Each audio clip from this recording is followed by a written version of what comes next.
Hi, Ron. Hi. Where are we? Well, it's really great to be with you here at the Hawley Arms in Camden Town. A place I've not been back to for a number of years, but I lived here in the days when Amy was living in Camden Square. I got to know her really well, stayed at her house, and spent never made an arrangement because this is a small town and we went to the same places. We met a lot, often in proud galleries. So I spent time with Amy. So this pub, the Hawley Arms, has great memories. This was the first place I met Amy when I came in and she was working behind the bar. And the day before, the evening before, I'd met a young guy who I won't name here, who was her latest boyfriend and who she really liked.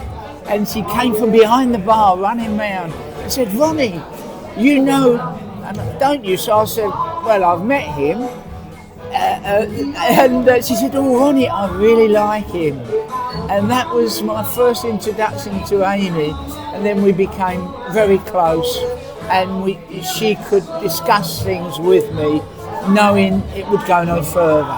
And it never has, and it still never will. In those days, when Amy was so big, the media would pay you £20,000 for a story.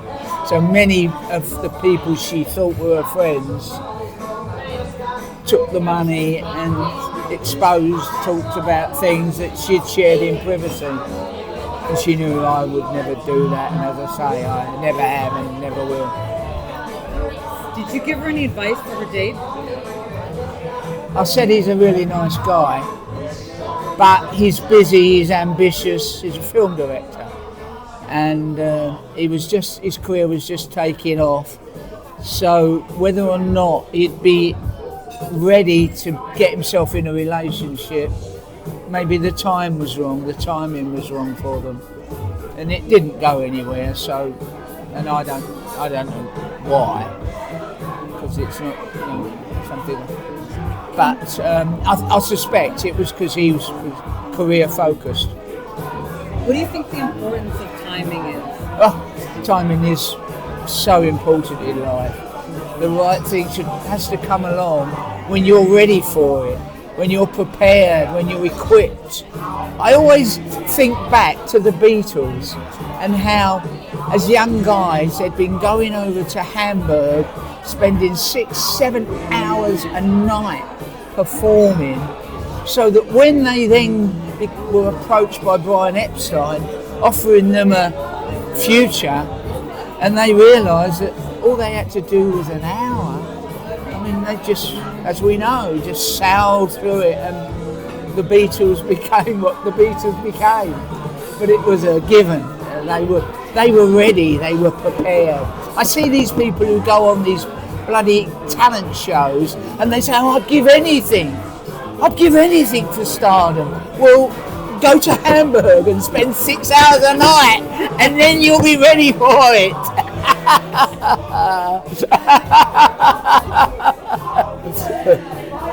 Can you tell me about a moment in one of your many careers where timing was everything in the success that you found?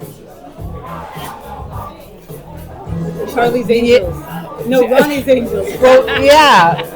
My first business was photography, and my son's mother, because we're no longer married, although we did get married, worked for an estate agent, and she was able to explain to me the issues they had in acquiring their window pictures and their pictures for the distribution.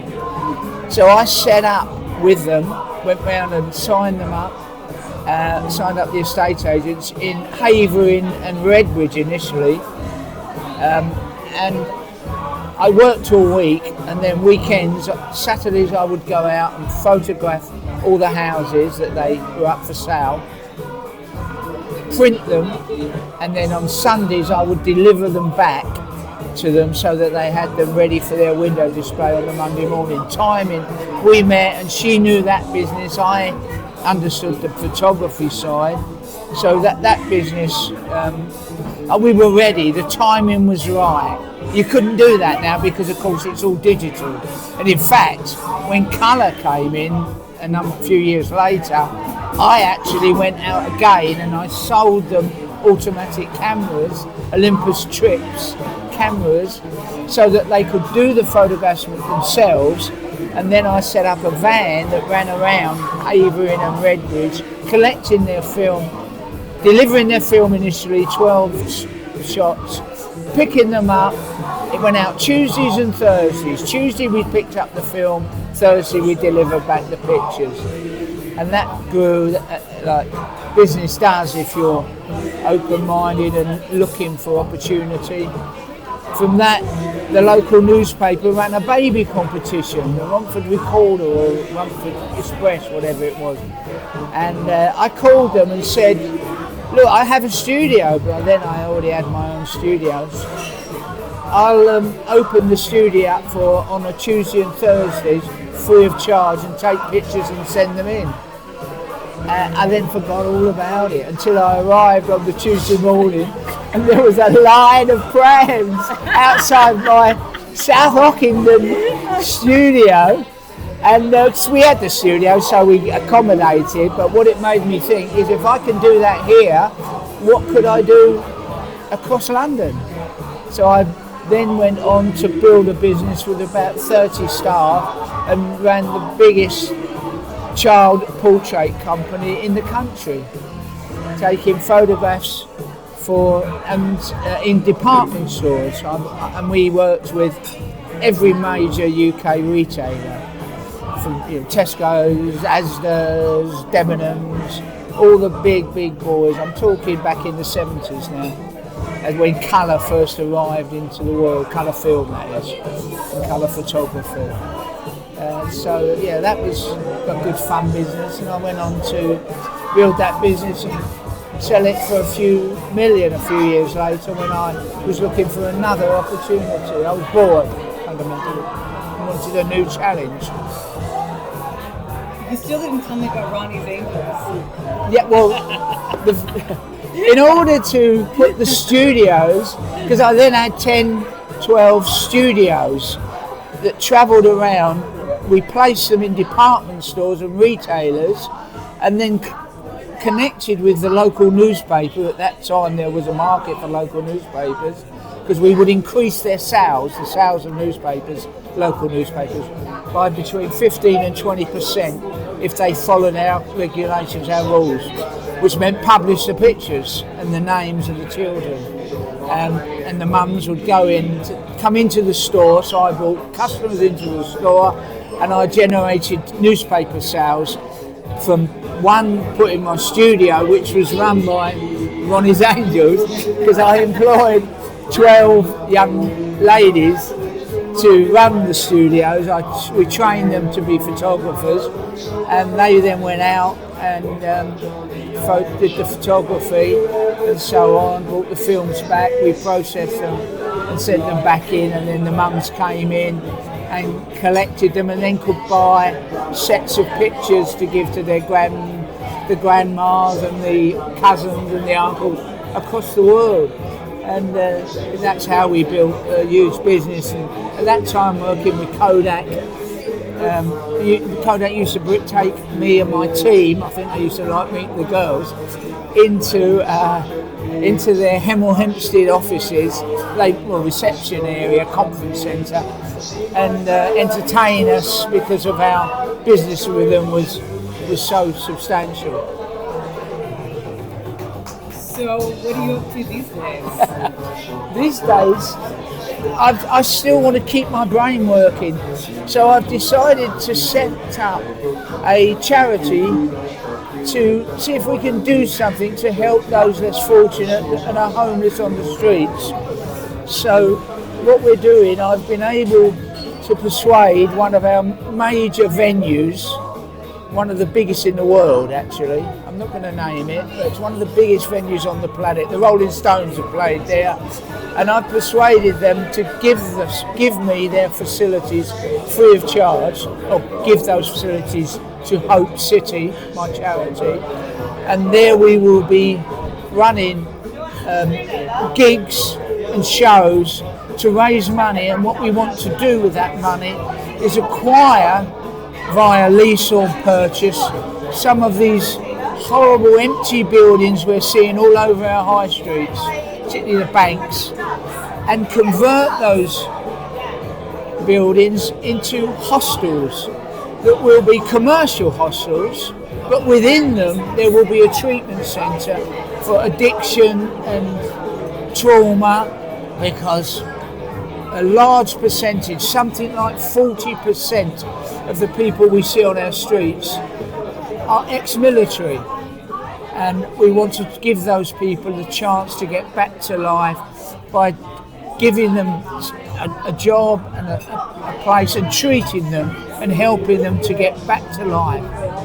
So that's what Hope City is about. You had some places in mind for the work partnership program, right? I think you were telling me about something with gardening.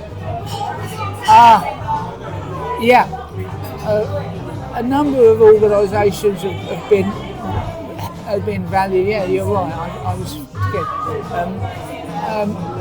probably the biggest gardening centre in West London, organisation in West London, have already worked with some of our people and trained them, and in fact, in a couple of cases, employed them to work there. So they've got them started on a valuable life. But a gardening business is something you can set up to earn some money. If you've got some fundamental, some basic skills and ready to work, it's somewhere you can go out and knock some doors, talk to some people and say, look, I'm a gardener, can I help you? Look after your garden. So it's an easy way for people to start to get their life back by doing something valuable. So if people want to learn more about Hope City, shows you have coming up, get involved, what do they do? What we're looking for, we're looking now for, we're in a position now to offer sponsorship. This is in its early stages.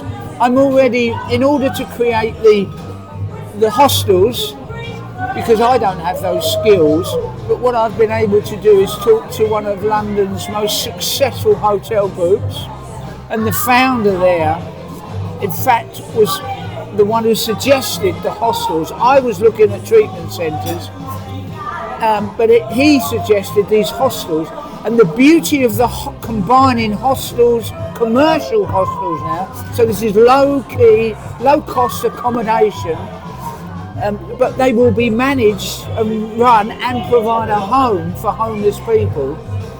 The beauty of the hostel, combining the hostel with a treatment centre, is it's self-funding.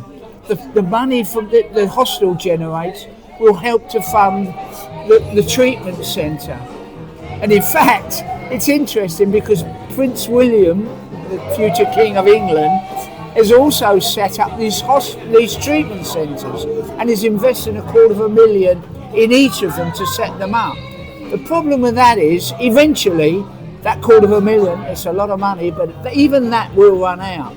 What you need is to provide a self-funding. So my plan going forward will be to involve the Princess and Princess of Wales in what we're doing and say, look, we've got the same model, but here's how we fund it.